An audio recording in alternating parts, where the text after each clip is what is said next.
So to carry on the discomfort theme, here's 7 uncomfortable habits that will change your life.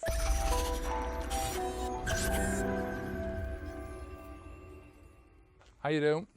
I'm Kevin O'Hara. Welcome to alcoholmastery.com. Today I wanted to talk about 7 of the uncomfortable things in your life, 7 uncomfortable habits that if you bring into your life, that will change your life forever, right? The first one is to question everything. And when I'm talking about questioning everything, I'm talking about things from the perspective of your habit changing, that kind of thing. Now, I'm not talking about questioning, like, should I put my shoes on the opposite feet this morning, stupid stuff like that. I'm talking about your habits, your behaviors, the questions that you're asking yourself.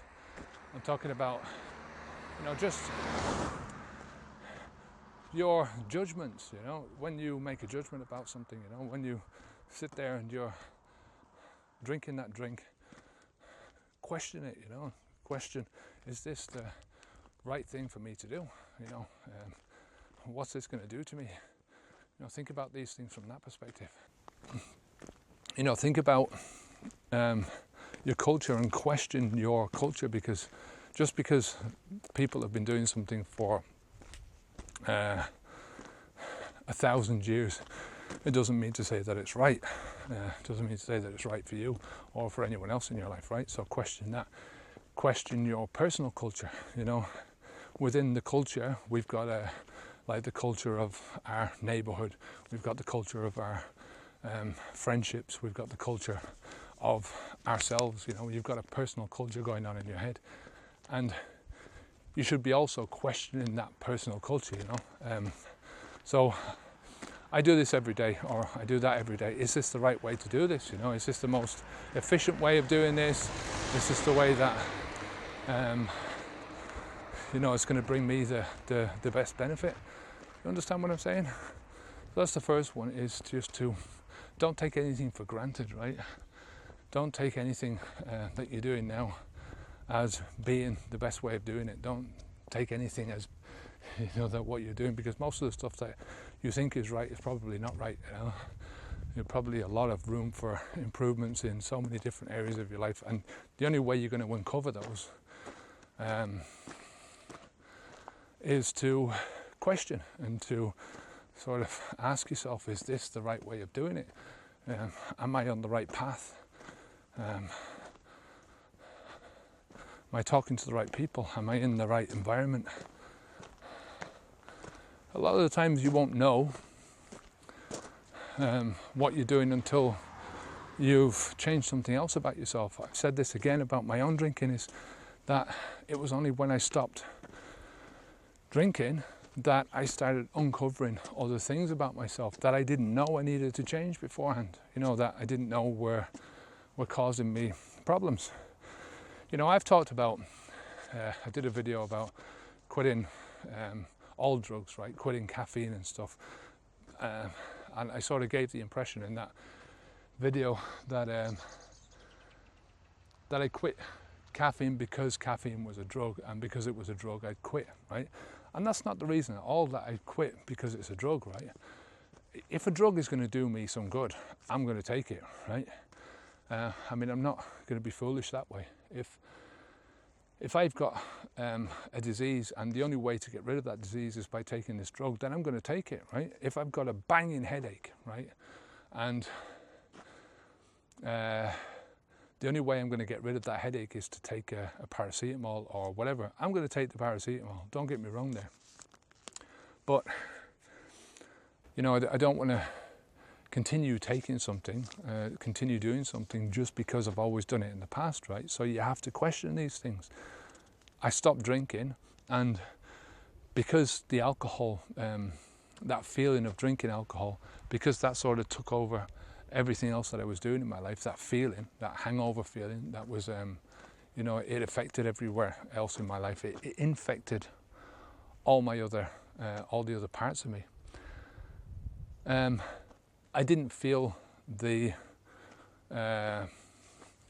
what it was like to eat crap food. You know, that was all disguised. I didn't feel what it was like to not get enough exercise. That was disguised.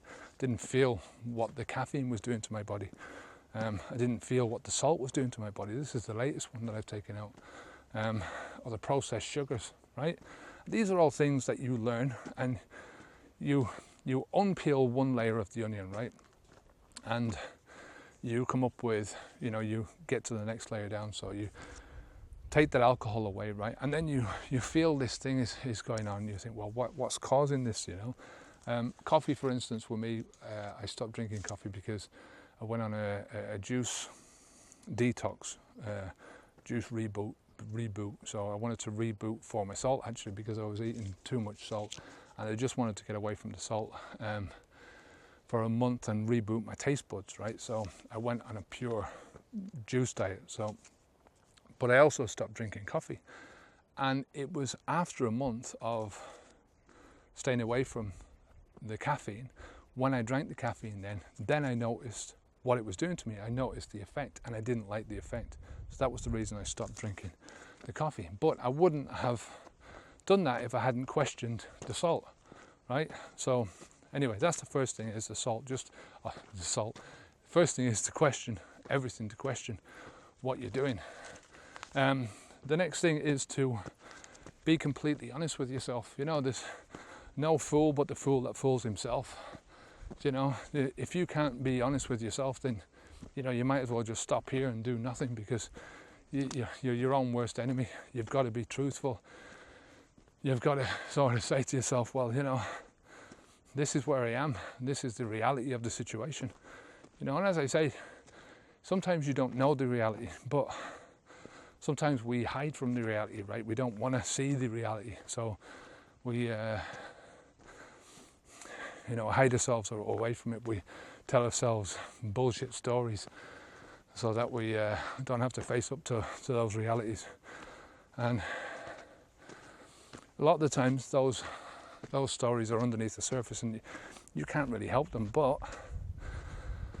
most of the time, you know, these are stories that we tell ourselves that we know are not true, you know. But in this sense, it's being completely honest with yourself about stuff that you're doing, and you know that you're doing it. Don't be making excuses for them. Don't be trying to find excuses, you know. Face up to the reality. The third one is, for me, it's waking up really early. My old life was, obviously, I've always got up early for work, I worked in the forestry, and I had to travel a long way to get to, as a hill done, catch my breath. You know, I had to work a long distances away from home, so I'd have to leave home fairly early every morning. So, you know, it was normally 5 o'clock, 5:30 in the morning that I got up to go to work, unless I was working local. But as a drinker, you have the opposite, where you want to stay up late, you know. And you know, as I said in a previous video, you know, the best laid plans of a drinker are often stymied by his own actions, right there.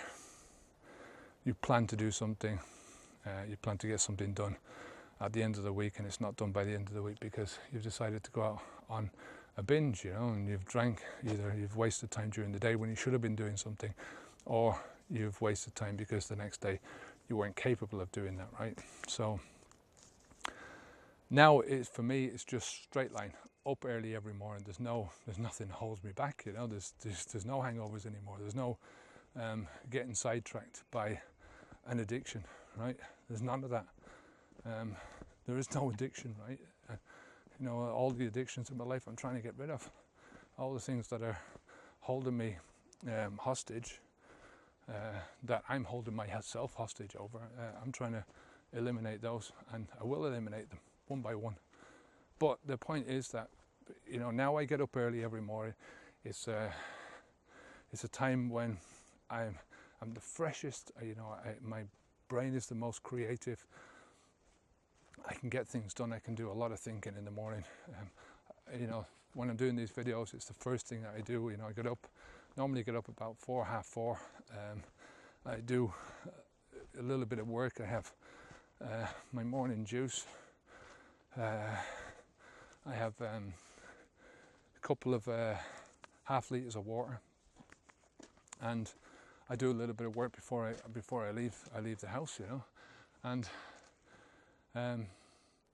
it's just the best time for me to do anything. It's just it's such a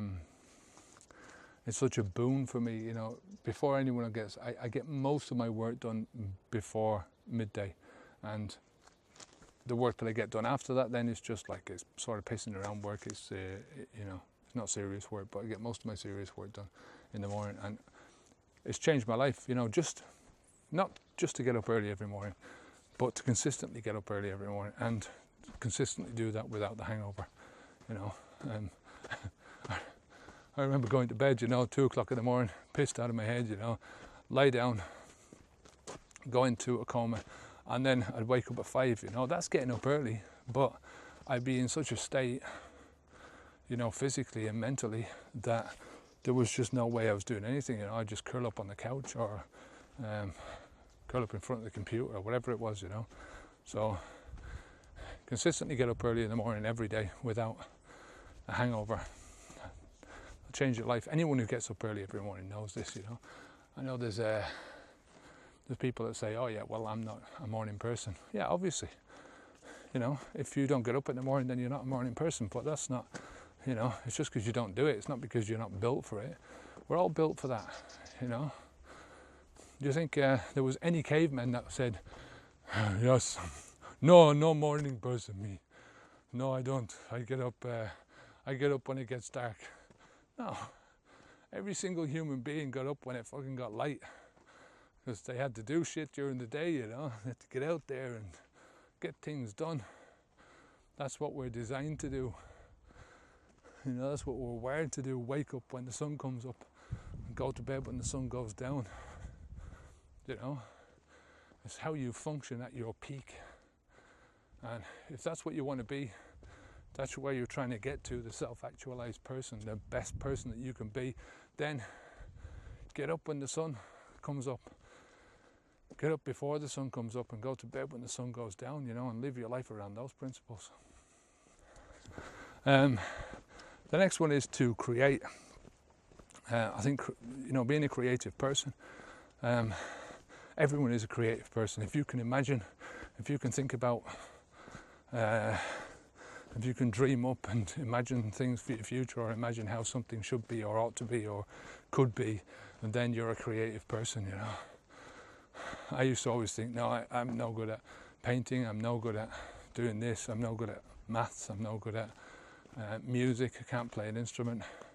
And I remember picking up a guitar, and I went for some guitar lessons on classical guitar, and I only did it for 3 months because I was a heavy drinker at the time, and you know, nothing was ever going to last for me in that sense, because the beer always won over the mind. But I loved it, and I was learning how to do something, and I was getting pretty good at doing it, you know. I'm pretty good at playing. Sort of, I had I think five or six different songs in my repertoire, but I loved it. Yeah, it was so meditational, you know. It was really relaxing, and I felt so chilled out when I was doing it. I'm proud of myself, you know. That's creativeness, and it doesn't matter what. There's so many different areas in life now, so many different opportunities for creativity. And if you don't know how to be creative, think about something that you want to do, and learn how to do that. You know, there's, as I said, there's so many different opportunities to be on that wavelength, to learn how to do these things. So, and it will give you back far more than you put into it in terms of personal satisfaction, building up your self-respect, building up your ego, if you want. You know, it's just something that everyone should do, is be creative in whatever field they want to do it, but just create something, you know. Create something personal. The next one is exercise. I can't tell you how much this means to any human being. This is what we are built to do. We're built for movement, you know. You're given 2 legs so that you can move around on them. You're given 2 arms so that you can do shit with them, you know. So get up off the couch and do something, do exercise. And exercise, as I've said, it's not just about hitting the gym or putting on the running shoes and going for a run. It's not all about that. You can just exercise by walking. You can exercise by dancing. You can exercise by so many different things. Look, as I said, I can only talk from a personal point of view. I love walking. This is my thing. I get so much out of it. When my dad was 50, he had arthritis in both of his knees, particularly in one knee, and a lot of that was due to because he was a bus driver for many years before that, and he drove his car and he drove the bus, and he didn't get much exercise. A lot of it was down to his diet as well, which I've spoken about on many occasions, but a lot of it was down to his exercise. You use it or you lose it. That's basically it. That's one aspect of the exercise. Another aspect is that it boosts your immune system, it boosts your energy levels, it changes your emotions, gets you into a place where you want to be instead of a place where you don't want to be, in terms of emotional feelings. Next one is eat foods that are nutritious and not just entertaining, right? And I mean by that is, make it a habit for yourself to eat only nutritious stuff. And again, it's a long-term process. It's not something that you're going to change overnight, because these tastes are built up over years. You're not going to eradicate them overnight. It's the same with, I said, with the salt. It's taken me a long time now to overcome this. And the salt in so many different fucking things. It's unbelievable. I thought, just get rid of the salt and I'll be grand, And I'm getting used to, when I first ate rice or potatoes without salt, it's like, oh, Jesus. But only because I'm not used to doing that. I'm not used to eating rice or potatoes without lashings of salt. But the salt not only was doing shit to my body because I was eating a lot of it, and like any drug, any addictive drug, right, you're talking about your body becoming immune to the effects, right? So eventually, you need more and more and more to satisfy the same urges, right? And that's all it basically boils down to, is the urges. But your body goes in the opposite direction, your mind goes in the opposite direction. It becomes used to these foods without salt. I mean, salt is not a natural thing. Salt is a natural thing in the food, but it's not a natural thing to put on your food. And if you eat processed foods, then I guarantee you, have a look at the fucking labels. These are going to be laced with salt, laced. I've seen some sauces that are 15-20% salt, and a salt that is, a sauce that is sort of the low end of this, that is sort of good for you, not good for you, but is acceptable, is 0.4%, 0.4, less than half of 1%, and yet there are some salts that are 20%. So eat foods that are nutritious first and entertainment second. You can still eat nutritious food which is entertaining, which delights the taste buds. You just have to relearn how to cook it. That's where a lot of the process is going to be, a lot of the pain is going to be, the discomfort is finding the foods that you like, because at first, when you first try and do this, you're going to hate nearly everything, because it's like, well, it's not the food that I'm used to. It doesn't taste the same. Persevere with it. I got a comment lately on the website saying, this is alcohol mastery, what are you talking about food for? This is alcohol mastery. I'm talking about food because, alcohol is only one small part of this whole thing, right? Normally people who are heavy drinkers are also doing a lot of damage to their bodies through their nutrition and through other areas of their lives. I'm talking about my own personal improvement and what I'm doing, and that's the only thing that I can really talk about. I can't talk about somebody else's journey because I'm not on their journey, I'm on mine. I'm trying to share my experiences, and if they help you, then you know, I'm totally glad, and I'm going to keep doing these videos for the people that I'm helping, you know. If they don't help you, then they don't help you, you know. You know, everyone's going to get something out of the videos. Not everyone is going to get something out of every video, but that's not the point of it. So the last thing I wanted to talk about was just to focus on changing one habit at one time. You know, don't be trying to do too much at once, because you'll burn out. You know, it's not possible to, you know, you hear people saying, well, I've quit drinking now, and changing my diet now, and I'm getting out, and I'm gonna try and go for a marathon now, and I'm giving up the cigarettes now, and you know, they pile all this stuff onto one area of their lives, and they focus on too much, and it gives you burnout. It becomes too much for you. You don't want to do it then, and you crash, and everything goes back to the way it was before, or even worse than before, because you start to think of yourself in a defeatist way, right? You start to think of yourself in this that you're a failure, right? Even if it's only a little bit inside your mind, at the back of your mind. You might not be saying it to yourself in consciousness, but at the back of your head, you know, this is where all the damage is done. So focus on one thing at a time. Get off the alcohol. Give that a month, 30 days, and then go on to something different, you know, move on to something different, change something else in your life. You know, you can focus on quitting the drinking, or you can focus on the new thing that you're going to do in your life, right? So obviously, you know, when you do quit drinking, you know, there's a certain amount of your time is going to be focused on getting rid of the old habits, right? You know, getting rid of the old behaviors. You know, it's going to leave these big gaps in your life, right, which you need to fill. That's why you have to focus your energies on the new, on the bringing the new habit into your life, on what you're going to do afterwards. So that can be a sort of a twin focus, right? I'm not talking about that. It's the same thing if you give up the cigarettes. You know, you're going to have these gaps in your life the same way. You know, you're going to have these cravings that you're going to have to fill, and you've got to focus on something else, right? Something healthy. So, but only focus on one area at a time. So you're focusing on quitting drinking and what you're going to replace the drinking with, right? You're focusing on quitting smoking and what you're going to replace the smoking with.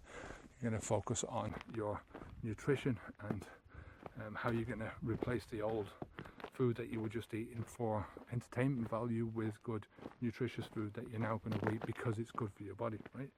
So, you know, just don't do too much. That's the whole idea. So that's about it.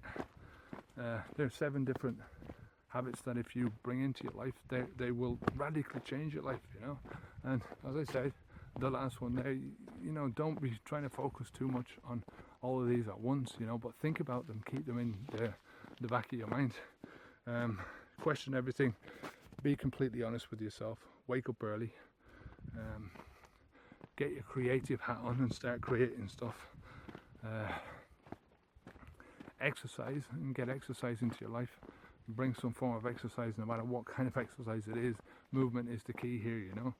Motion to alter emotion. Eat for nutrition instead of for entertainment value, and just try and focus on one area of your life at a time. Try and do one change at a time. So I hope you got something out of that. You got some value. If you have any questions at all, any comments, and leave them down below. I'll be only too happy to answer anything you've got to say. If you've got any suggestions for videos that you'd like to see, then obviously you can leave those as well. Come on over to the website, you'll get the audio for this video down below, the video itself, so you can download the audio. We're also on iTunes, we're on Stitcher. There's a lot of different places where you find the audio. Sign up for the newsletter as well, where you'll get access to a free video course. Until next time, stay safe, keep the alcohol out of your mouth.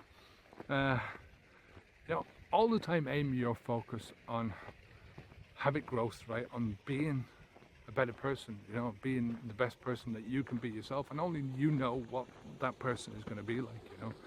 And these are common skills, right? Everything that I'm sort of teaching here, these are things that I've developed over or am developing as I'm going on, as I'm going through this. Oh, the stink of this water.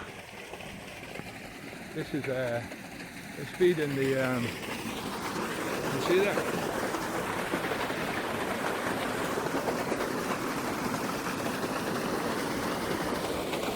Somebody's turning on the tap and they're feeding the surrounding. These are all sort of orange groves and lemon groves around here. So there's the.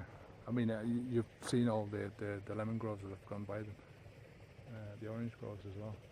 There's also some almond trees there and fig trees as well. But they turn on this water and Jesus, it comes down from the top here, floats all the way down through the canal system. And a lot of this stuff was built by the Moors. A lot of these drainage canals around here were built by the Moors sort of 400 or 500 years ago. Amazing. This is such a dry country and yet they can grow such wonderful crops. You see the crops that they grow here, it's like, and you go back to Ireland and it's just half the country is bog, you know. Not that there's anything wrong with that, there's a charm to that, and there's you know, the Irish use it to great effect in many different areas. It is what it is, you know. So anyway, just got a bit carried away there. Yeah, that's it for today. Look, have a great day. I'll see you tomorrow. I don't know what video is up tomorrow, but I'll see you tomorrow on that one. Until tomorrow, I'm Kevin O'Hara for alcoholmastery.com. Onwards and upwards.